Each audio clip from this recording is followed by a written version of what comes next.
Olá. Segundo dados da Previdência Social, do total de 39 milhões de pedidos de benefícios previdenciários recusados entre 2010 e 2020, quase 21 milhões foram de auxílio-doença, ou seja, 53,2%. Por que tantos desses pedidos são recusados? Este é o tema da nossa conversa com Carla Benedetti, mestre em Direito Previdenciário e associada do Instituto Brasileiro de Direito Previdenciário. Carla, vamos conversar esta conversa exatamente por esse dado curioso. Por que tantos desses pedidos são recusados? Qual é o principal problema que gera todo este número de rejeição? Olá a todos, primeiramente. Bom, na verdade, a perícia é bastante rigorosa do INSS, né? Então, eles têm assim, uma tendência muito mais a cortar, cessar benefícios do que a conceder. Já tive dados de que eles cessam mais do que o dobro dos benefícios que eles concedem. Então, a pessoa ela tem que estar numa situação assim, bastante grave do ponto de vista de incapacidade para ela conseguir esse benefício. Há uma operação pente fino, né? Ou pelo menos uma atitude mais rigorosa na análise desses pedidos por parte da perícia da Previdência Social. Por que esse rigor tão intenso, né? Que acaba, de certa forma, prejudicando os trabalhadores? Bom, eles estão querendo economizar as contas públicas, então há mais uma questão econômica do que mesmo uma preocupação com o segurado. Então, o que a gente vê é bastante injustiça. Eu tenho vários clientes que eles faleceram no curso da ação previdenciária, tá? O perito do INSS disse que essa pessoa poderia trabalhar, nós ingressamos com uma ação na justiça, porque não concordamos e a pessoa estava muito incapaz, estava tão incapaz que faleceu no curso da ação. Infelizmente, não são poucos os casos. Eu tenho alguns casos em que isso ocorreu. Então, a gente imagina só, eles pensam muito na economia das contas públicas, mas as pessoas elas ficam numa situação indigna, com muita dificuldade. Essa preocupação econômica em detrimento de uma preocupação, digamos assim, mais social, ela é injusta com o trabalhador, né? Você mesma está falando desses dados de que muitos chegam a morrer durante o processo e não conseguem o benefício, né? Quer dizer, é um ponto até de certa forma desumano, né? Agora, como essa perícia ela se contrapõe à determinação médica? Porque para ingressar com o pedido, ele há uma perícia médica, pelo menos, né? Quer dizer, não basta essa perícia médica, tem que ter algo além disso? Claro. Para um benefício de incapacidade, se a gente pensar no auxílio-doença, numa aposentadoria por invalidez, hoje o termo correto é benefício por incapacidade permanente ou benefício por incapacidade temporária, você tem que cumprir alguns requisitos além da incapacidade para o trabalho, né? Não é a doença. Uma coisa é você estar doente, mas conseguir trabalhar. Outra coisa é você estar incapaz. Tem que comprovar a qualidade de segurado, quando a pessoa não pode ficar muito tempo sem pagar a previdência social, e tem que cumprir também a carência de 12 contribuições. Então, às vezes, a pessoa está muito incapaz, mas ela nunca pagou previdência, ela perdeu o seguro da previdência, ou ela não tem a carência necessária, daí não tem direito ao benefício. Certo, são requisitos legais, né? Mas não há como a Previdência, de certa forma, buscar, porque muitos cumprem estes requisitos, mas mesmo assim a morosidade do processo termina por prejudicá-los, né? A gente vê muita gente nessa situação. Como é esse dado também, Carla? O que acontece é que, por exemplo, ele teve uma época que eles estavam remarcando as perícias, né? Só que as perícias caíam para meses depois. Esse segurado está sem conseguir trabalhar e ele começa a ficar com uma dificuldade de se manter, de se alimentar, né? De sobrevivência básica. Então, a gente pode entrar com uma ação de mandado de segurança, né? Justamente para que seja rápido para essa perícia, ela seja adiantada e não demorado tanto quanto tem se demorado. Há uma forma de agilizar esses pedidos, quer dizer, falta estrutura na Previdência Social ou a própria situação também do servidor da Previdência favorece essa morosidade do processo? O que dá para fazer é a questão do mandado de segurança, mas assim, por simplesmente esperar 2, 3 meses uma perícia, não tem nada que a gente possa fazer, não tem nenhum milagre que possa ser feito, infelizmente. A gente tem que aguardar. Mas essa demora, ela se deve à falta de estrutura da Previdência? A falta de estrutura, está precisando contratar mais peritos, né? Eles remarcam muitas perícias também, né? Então, era importante que não fosse tantas vezes remarcadas, né? E também que tivesse mais servidores públicos. Toda doença garante esse auxílio previdenciário? Quer dizer, quais são os principais requisitos do ponto de vista de saúde para o segurado pedir este auxílio? Não é toda doença, não, né? Então, na verdade, o que a gente comentou não é a doença, é a incapacidade. Então, vamos supor que eu tenho um problema na coluna, estou doente, mas esse problema na coluna, diante de um trabalho intelectual que eu exerço, eu consigo trabalhar, ainda que com uma dificuldade. Então, eu não gero direito a um benefício de auxílio-doença. Por isso que trocou o nome auxílio-doença por benefício por incapacidade temporária, porque o que se procura é incapacidade. Mas qualquer benefício que gera incapacidade para o trabalho, dá direito a esse benefício por incapacidade temporária, se for temporário, ou permanente, né, que é a antiga aposentadoria por invalidez. Eu tenho que verificar as condições pessoais dessa pessoa. Então, por exemplo, se eu, como advogada, que exerço um trabalho intelectual, eu dependo menos da estrutura física do meu corpo, né? O grau de escolaridade me faz ter um trabalho intelectual.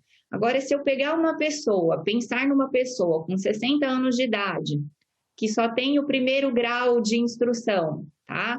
E que essa pessoa exerce serviços braçais, será que ele conseguiria voltar à atividade dele como operário de uma fábrica, por exemplo? É diferente de você estar com a mesma doença, mas você ser mais jovem, com alto grau de escolaridade, e que um trabalho que não dependa muito da sua condição física, mas da sua condição mental. Então, tudo isso a gente tem que avaliar. A mesma doença, ela pode gerar incapacidade para uma pessoa e pode não gerar para outra, tá? Certo. Agora, também um outro fator que sempre preocupa é apenas quem está empregado tem direito a esse auxílio ou não? Como é que acarreta isso nesses pedidos de auxílio? É para quem paga a previdência, na verdade, tá? Então, se eu pago como facultativo, né, por exemplo, um estudante, uma dona de casa, alguém que não exerce uma atividade remunerada, ela tem direito também a esse benefício por incapacidade, cumprindo os requisitos de carência, qualidade de segurado e incapacidade, tá? O empregado, automaticamente, né, estando tudo correto, ele está pagando previdência. O contribuinte individual também está pagando previdência. Então, o que é necessário? Que esteja pagando a previdência. Tá? Não precisa necessariamente ser um empregado. Uma situação muito comum é a condição dos dois empregos, né? Eu mesmo, durante um período, fui professor e jornalista, né? Quer dizer, isso é muito comum, né? Mais comum do que a gente imagina. Ele teria direito a dois benefícios, ele recebe pelos dois fundo previdenciário que ele paga, como é que se dá essa situação?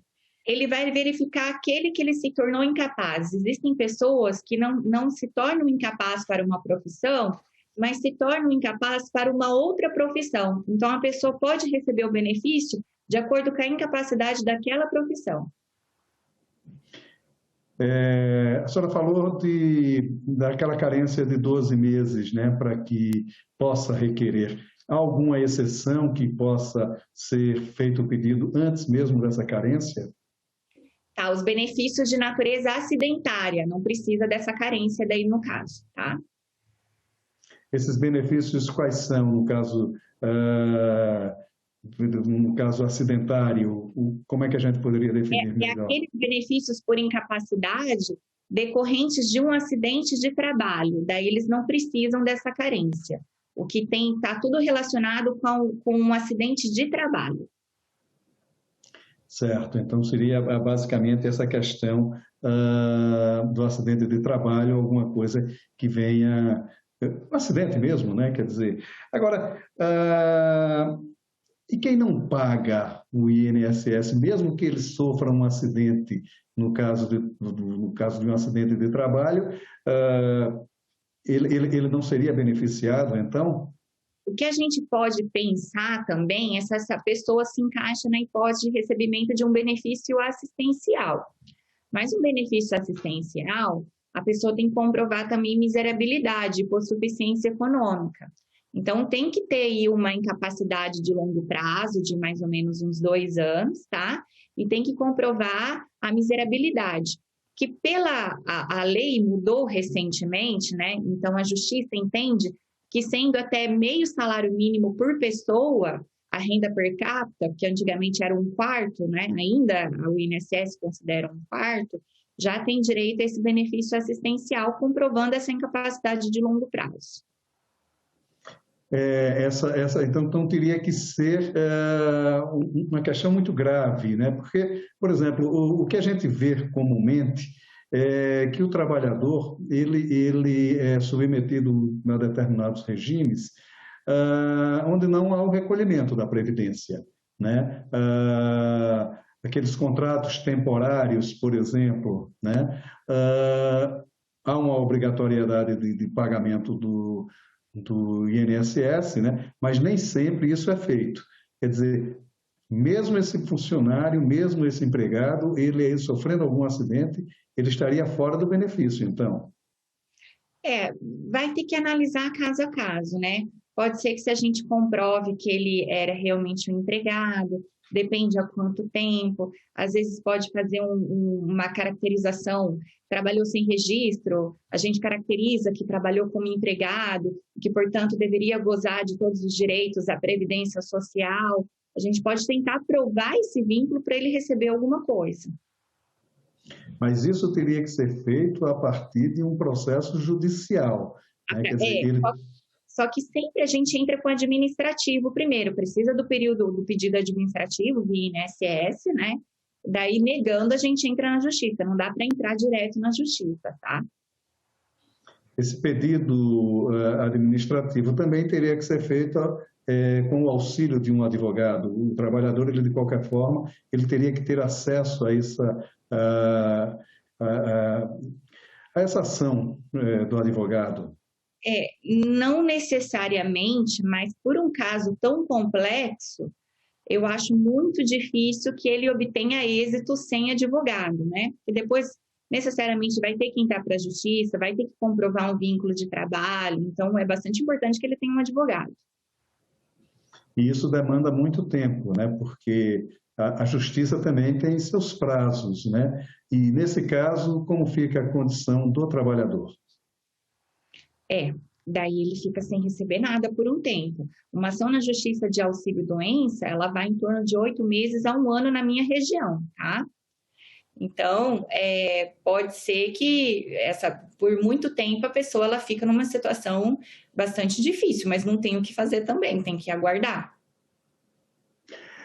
No caso do atestado médico, ele por si só não já seria digamos assim, um documento forte o suficiente para que a Previdência já pelo menos fizesse a liberação desse auxílio, mesmo que, corrigindo depois, caso o trabalhador não tenha esse direito, o atestado médico não é suficiente para já dar esse benefício?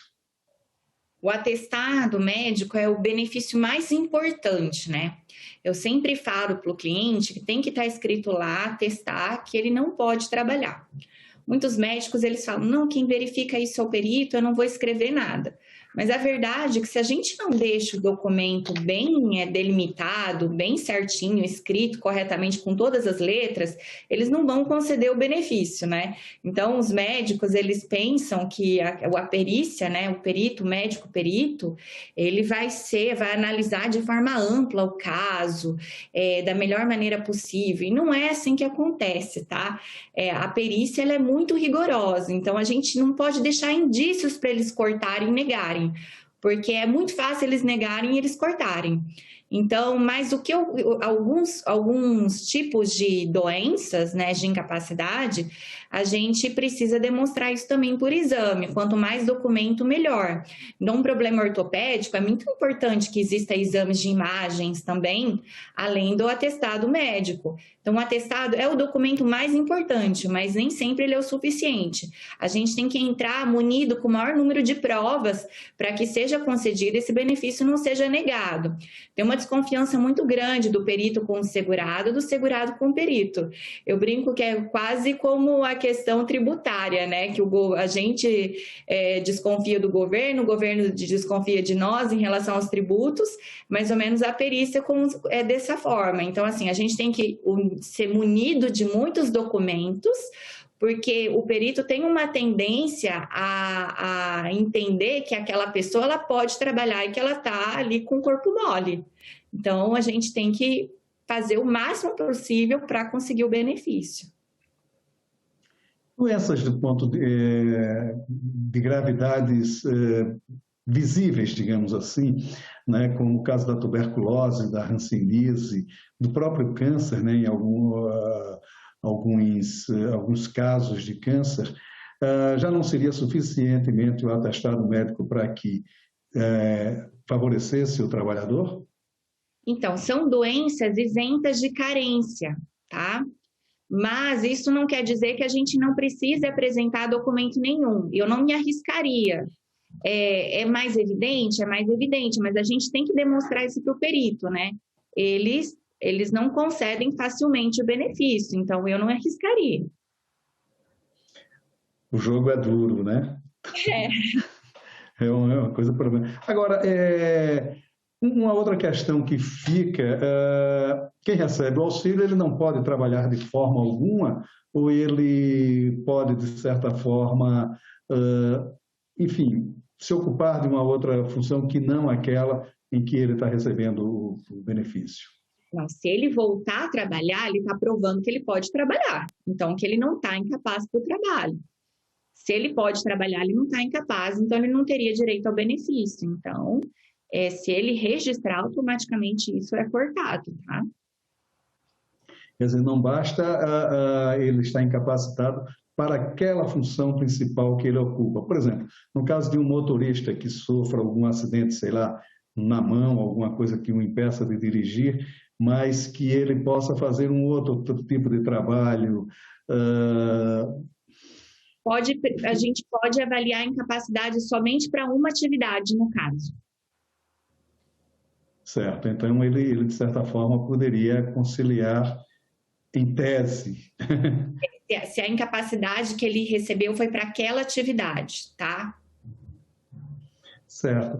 O INSS, ele pode negar o afastamento ou conceder um período inferior ao que foi solicitado? Isso também é uma prerrogativa do INSS? Ou ele precisa, de certa forma, obedecer às determinantes que estão no atestado médico? Não, ele pode achar que é por um período menor, isso ocorre muito. E como se dá neste caso? Como é que acontece nesse caso? É apenas uma avaliação da perícia que existe leva... a outra programada, né? Então, ele vai entender quando que a pessoa poderia se restabelecer. Dessa pessoa faltando 15 dias para ela cessar o benefício dela, ela pode pedir uma prorrogação para continuar recebendo o benefício, né? Até tem uma questão de se julgar se a alta programada é inconstitucional, né? Porque muitas vezes a pessoa ainda está bastante incapaz e ela fica um tempo sem receber o benefício, porque demora as perícias, né? Depois ela vai receber os atrasados e tudo mais, mas ela fica um tempo sem renda. Mas faltando 15 dias para acessar o benefício, ela pode marcar de novo uma prorrogação. E nesse caso de diminuição do período de licença, o trabalhador tem como recorrer dessa decisão? Desculpe, acho que eu não entendi. Diminuição da... Não, porque o médico, digamos, ele dá, vamos supor, 30 dias, mas o perito acha que não, que ele só deveria ficar 20 dias. Estou citando um caso só. Melhor... O trabalhador tem como recorrer dessa decisão de diminuição do prazo estabelecido pelo Não vale perito? a pena o recurso demora, às vezes, mais de ano. Então, entra com pedido de prorrogação, que é o melhor a se fazer, tá? Seria o melhor recurso, né? Inclusive, uma coisa que eu queria, por exemplo, com o meu cliente, quando é julgado, o perito julga que ele pode trabalhar, eu não entro com recurso administrativo, tá? Porque ele demora mais que uma ação na justiça. E eles não costumam mudar a decisão do perito, eles não vão fazer isso, tá?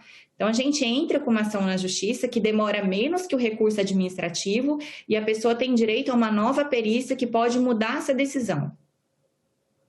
Certo. Carla, teria alguma outra questão que a gente terminou não abordando aqui nessa conversa, que seria importante comunicar ao trabalhador? Bom, eu já conversei com a imprensa algumas vezes sobre a dificuldade que é da pessoa ter acesso, as pessoas que têm doenças psiquiátricas ter acesso aos benefícios previdenciários, né? Então, só deixar claro que se o rigor da perícia já é difícil, já é complicado para quem demonstra isso por exames de imagens, muito mais é para quem apresenta doenças psiquiátricas, que daí, no caso, a gente utiliza mais o atestado, relatório médico, e também precisa de um pouco de preparo dos peritos, que muitas vezes existem até um certo preconceito, né? Para lidar, para garantir o direito às pessoas que apresentam incapacidade por conta de doenças psiquiátricas. Mas a gente está fazendo aí a nossa parte para que a realidade disso mude aos poucos. E hoje elas são bem comuns, né? A depressão, por exemplo, né? Que elas estão... Exatamente. E é muito mais difícil de conseguir conquistar um benefício previdenciário por essas doenças. Porque já é mais difícil de provar ainda, né? Como eles querem que a gente prove muito por documento, fica mais difícil. Tá ótimo, Carla. Muito obrigado pela sua participação aqui no Cidadania. Uma conversa muito esclarecedora. Muito obrigado. Obrigada a você. Se você quiser rever esta ou outras entrevistas do Cidadania, é só acessar a página da TV Senado na internet, senado.leg.br/TV, ou o nosso canal no YouTube. Muito obrigado pela sua audiência e até o nosso próximo Cidadania.